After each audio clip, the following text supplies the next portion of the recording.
point I'm making here is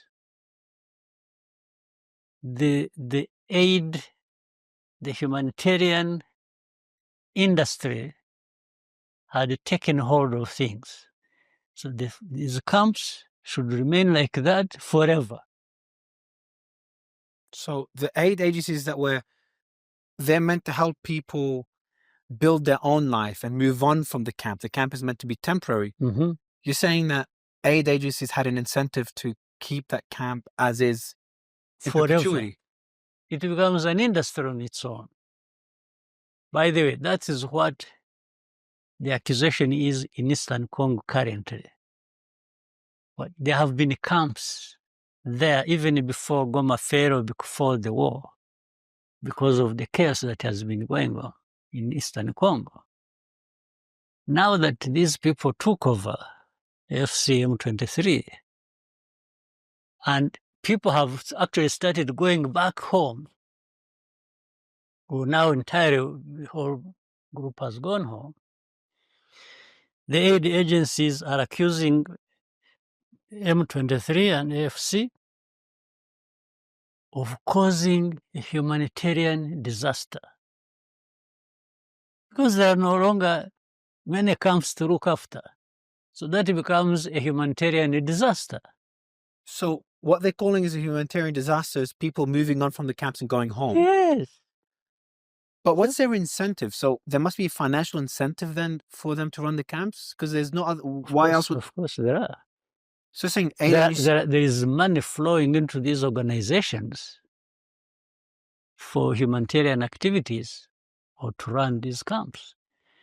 If you don't have these camps of people displaced, where even if you got the money, you say, unless you go to their homes and help them from there, which would be a noble thing. But that's not what they do. They complain that they have left camps and they are not able to feed them with all kinds of things. So that becomes a political issue. As it is now it is.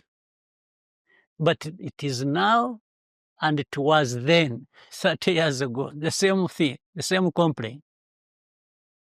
So instead of teaching people how to fish, their incentive is just to keep giving people fish, and that's how they... You'll never see make it money anywhere.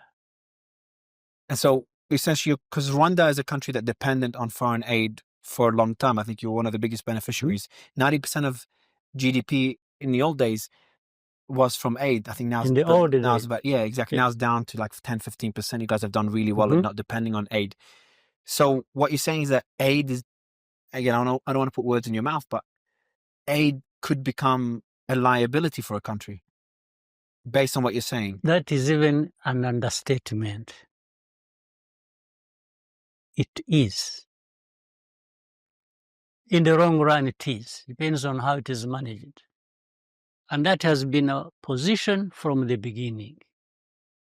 We have told the people we appreciate aid. We needed it and we still need it to an extent.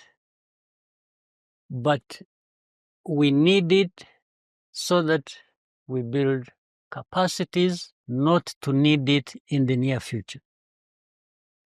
That is a standard for us. That's what we say, and that's what we do. So, again, a common friend of ours told me a story about how you were talking with other leaders about this aid. And there was instances where you're like, and I'd rather you tell the story than I, but you're like, I don't need that aid. And they're almost like they're trying to force it on you in a way. Yeah. Can you give me such examples? It has been discussion. These discussions have dominated many years, and many conversations we have had between those who need support, aid support, those who... And the question for us has always been, we need it. We can put a date to it. We can show where we need it, but we also work out how to get out of it.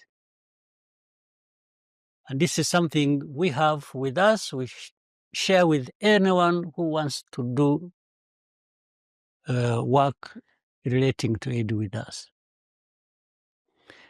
But that has attracted a lot of problems for us.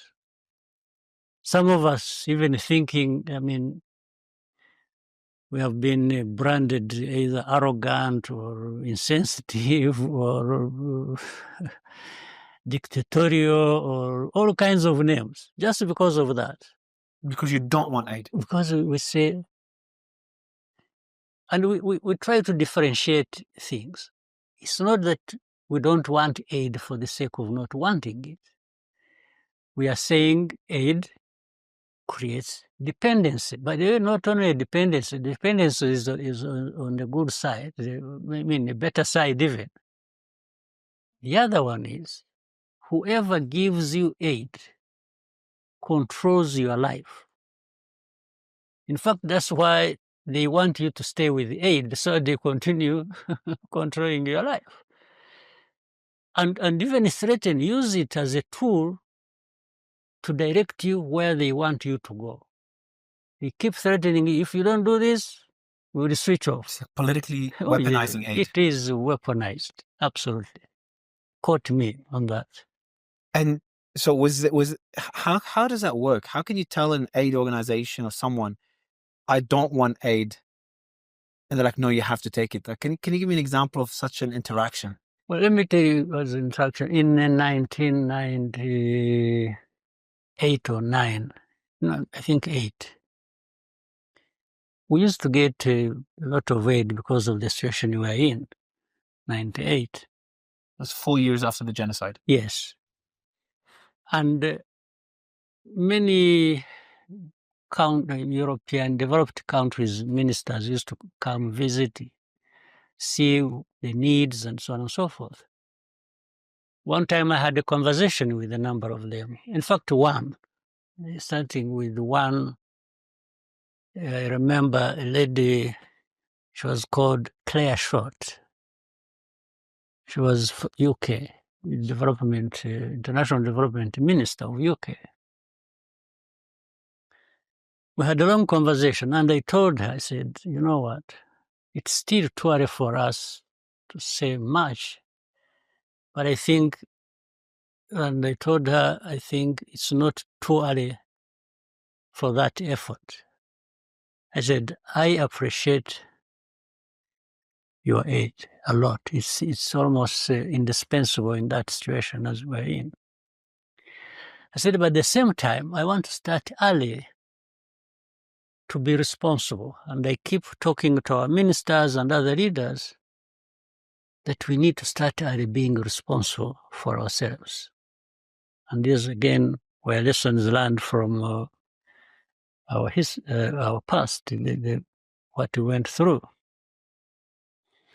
And I said, I want you to think about giving us aid, but on the basis that you and us agree on where to put this money you give us. You don't walk in with the bags of money and say, for me, I'm putting it there. You say, this is our country. We want you to come with these bags of money, and you find us here, and we have a conversation about what meets your interests, where do you want your money to go with us? But you must consider where we want the money to go also. Because in the end, we are the ones responsible. What did she say? She agreed. Okay, that's good. Fortunately, she agreed. That's a good interaction. At first, she was like, who is this one now? Was there interactions? But later on, we agreed. Was there interactions that were not as positive? You know, let me show you. So we reached an agreement with her eventually. But interestingly, she invited other ministers of countries, I think, that were friendly to UK or friendly to them. They came with there were 3, 2 other ministers on top of her from different countries. And she wanted me to tell them what I had told her, because she wanted them to listen to what I was saying. And we did. And for some of those two, they started, you would say, no, but our people will not accept this. You know, I said, okay, why should your people have a problem? On top of that, I had suggested to her that not only will you give us money, determine where to go, where to put this money by you and us, but we want you to follow up and make sure that we used your money correctly where we agreed. So we should have an audit, maybe after every 3 years. You've asked them for an audit. We were asking, yes, we said we should have audit. They would audit all of us. They would audit you if you really gave us the money you promised you would give us. Mm. And if we used the money the way we agreed we were going to use it, and this money was not lost in the hands of people who stole it or something. And you know, it worked. Later on, these two were also convinced. So with the 3 countries, they gave us the money, was followed up, audits were made, and they found we were just putting the money they gave us where we had agreed with. So it went how it should go. That's how it should. I mean, there's no question about But it.